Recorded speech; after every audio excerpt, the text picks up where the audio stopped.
What's up guys, welcome back to the channel. For today's video, I'm going to be doing a recap slash breakdown of the first episode of Loki, Glorious Purpose. I gotta say right out of the gate, I'm a huge fan of the prop design slash setup. The entire TVA, how it's looking like a vintage slash like old fashioned headquarters or some shit, even though that they're like in control of all time. It's pretty ironic and I like it. I think it looks cool. And then on top of that, I'm also a big fan of Owen Wilson's character, Mobius. I think his dialogue with Loki is gonna make the whole season, you know, like the good cop, bad cop relationship, kind of like how we had in Falcon and the Winter Soldier, how they used each other for comedic relief. So I will say I'm excited to see where the season goes from here and how these characters develop together. But with that being said, let's get right into it. I'm gonna do the breakdown in chronological order of the top moments throughout the episode. So let's start off with number one. So opening scene, we see the clip from Avengers Endgame when Loki ends up using the Tesseract to leave. He grabs the Tesseract, teleports out, and he ends up in the Gobi Desert in Mongolia. This had me thinking a little bit, maybe not so much of an important question, but I'm wondering what the mechanics are of the Tesseract. Like when somebody holds it and uses it to teleport, does it just take them wherever the Tesseract desires, or is it a place in the person's mind that takes them to where they want to be?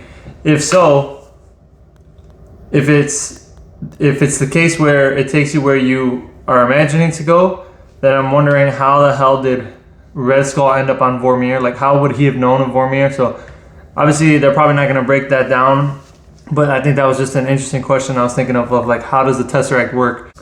So also in that scene we get the 1/16th of a second punch, and we see Loki's face kind of like rumble in time, and I thought that was a really cool special effect. We've never seen anything like that, even like in shows that I see that has to do with like super speed or anything like The Flash or like Quicksilver in X-Men Days of Future Past or anything. You don't really see anything similar to the special effects like that, so I was a big fan of that. So for part number two, we saw just a little bit of the TVA and the people that are in there.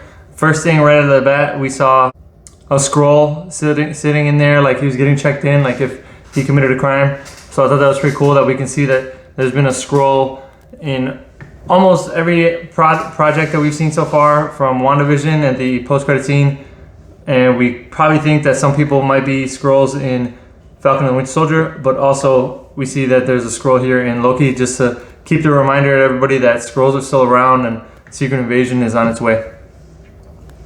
And then also I thought it was pretty cool, like during the checkout when he drops down and there's the like metal detector, and he said, "Are you a robot? If you're not a robot, go ahead and walk through." And then he's like, "Well, what if I was a robot and I didn't know it?" So that gave me some Westworld vibes, so I was digging that. But that was just something small that I thought was pretty cool. So with that, let's move down to number three. Number three, we see Loki enter the little area where he has to pull a ticket, go walk up to the counter, and in that scene we see Mrs. Minutes do the TVA explanation and how they control the time and the current flow of time and how everything has to be within the sacred timeline, and anytime somebody tries to break the timeline, the TVA has to get involved. So for me, I personally thought it was a very good way of explaining it. I know sometimes when there's time travel involved and all these other time mechanics, it gets very difficult to follow. Obviously, I am familiar with timelines and different time travel phenomena and stuff, but I'm curious to see like if somebody who isn't a Marvel fan or isn't a time geek or whatever, if they were able to follow Mrs. Minutes' explanation, because I thought it was done really well. So with that, let's move down to number four. Alrighty, so for part number four, we get Loki's trial. He is being tried and he's asked if he's guilty of his crimes of breaking the timeline. And he says, "No, I'm here to, you know, you can use me to take out the Avengers. They're the ones who ruined the timeline, all this and that." So I thought it was one interesting that Loki knew that they time traveled, because he says it in his like deliberation. He says that he knew that they traveled from the past to try to stop him, when in reality they actually needed the Infinity Stones for the events of Endgame. But one, I thought it was pretty cool that he knew about that. And then two, it was cool that the TVA actually knew that that was part of the mainstream timeline. They said, the lady said that was supposed to happen. You escaping, that was not supposed to happen, no. So it just goes to show that the current MCU timeline that we have is almost like a destiny. Everything that has happened, everybody who has died, all the main villains, all that shit, that was perfectly aligned with the timeline. And as once they broke the timeline, whereas like Loki escaped, that's where issues began to happen.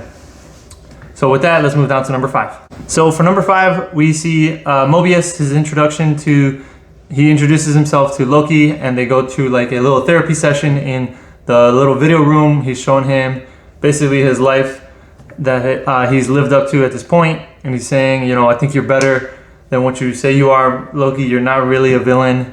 You know, I need you to explain to me why do you do the things you do? And he's really trying to break him down and make Loki understand the character that he really is, and almost lead him down the path of redemption that he already went on once.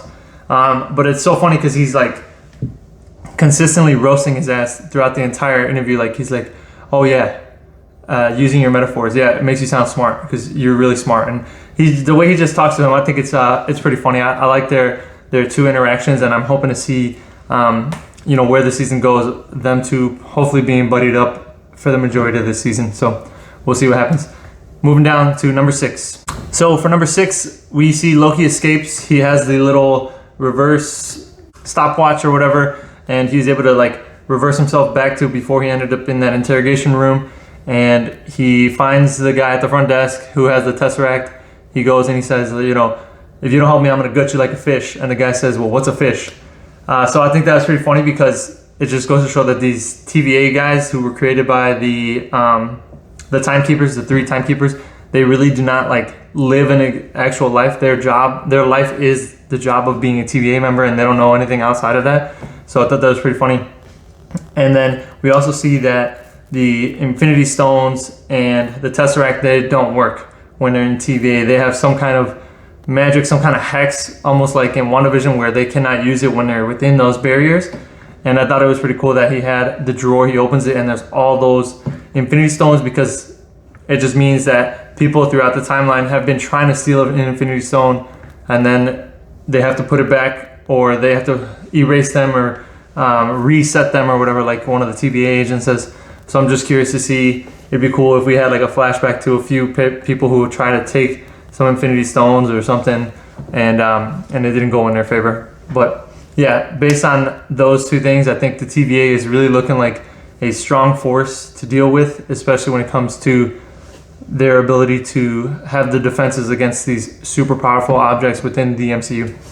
Like, can Thor summon his lightning in there, or, you know, certain things that we've seen in the MCU, it gets completely negated when they're in the TVA. So with that, let's move down to number 7. Alrighty, so for number 7, we see Loki. He goes back into the interrogation room with the Tesseract, and he ends up playing through the rest of his mixtape or whatever, and he sees like the life that he had after the events of Avengers when he escaped. So he sees that his mom got killed during the events of Thor: The Dark World. He sees the stuff that happened with his dad in Ragnarok when Odin says, I love you, my sons. He specifically says sons as in Loki and Thor.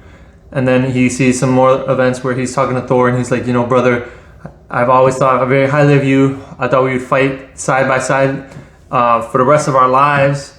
So you can see that Loki, in his eyes, he's like seeing the fact that he can be a redeemable character, and he just doesn't see it within himself.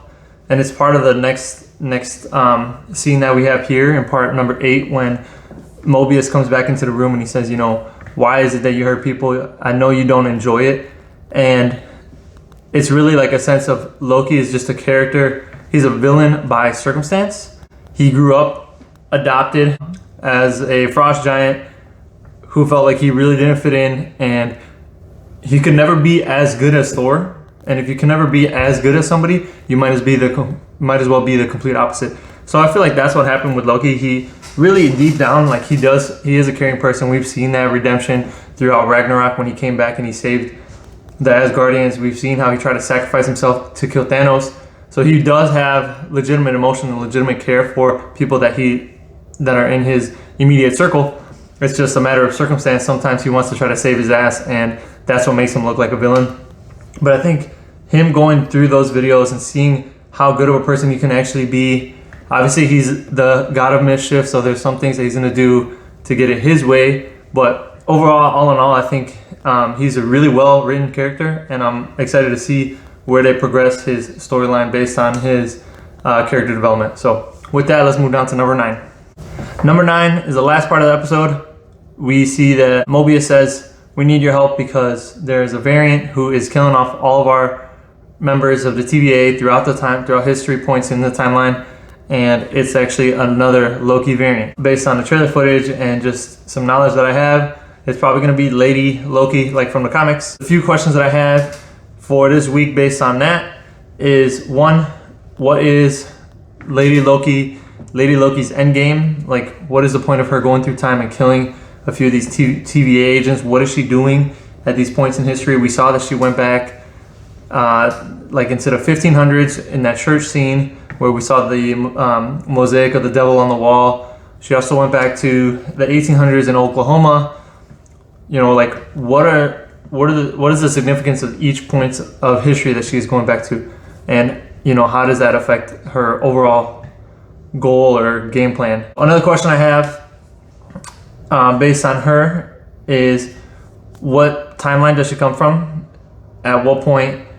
And is she part of the sacred timeline, or is she from a multiverse that ended up hopping into this timeline? Who knows? I don't know. It'll be interesting to see how they explain her backstory or her origins and what made her be like so evil and shit. Lastly, biggest question of the week that we'll see if you guys have any answers to is, how do you guys think Loki will make it back into the mainstream timeline or the sacred timeline that we have been living through? Obviously, if they put him back into the events of Avengers #1, then he's gonna go through and live out the stuff that we've already seen and die by Thanos. But I'm thinking maybe in terms of redemption, let's say he works with TVA, he ends up catching this Lady Loki, and they're gonna like pardon him. They're gonna say, okay, Loki, you know what, you worked for us really well. We're gonna let you go out and live your life again. And we're gonna drop you off in the current MCU timeline after the events of Avengers Endgame, and this way he could cross over with Thor and, you know, the other characters that we've already seen within the MCU.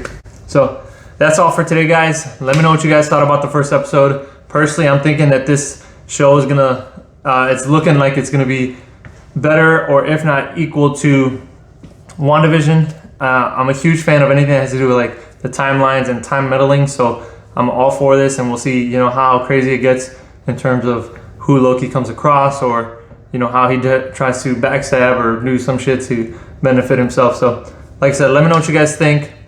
If you guys have any questions, hit me up in the comments below. As always, you can best support the channel by leaving a like, subscribing, and sharing with your friends. And if you want to personally chat with me, you can follow me at Mr. Jalapeno13 on Instagram. Thank you guys so much for watching, and we'll see you guys next time. Take care.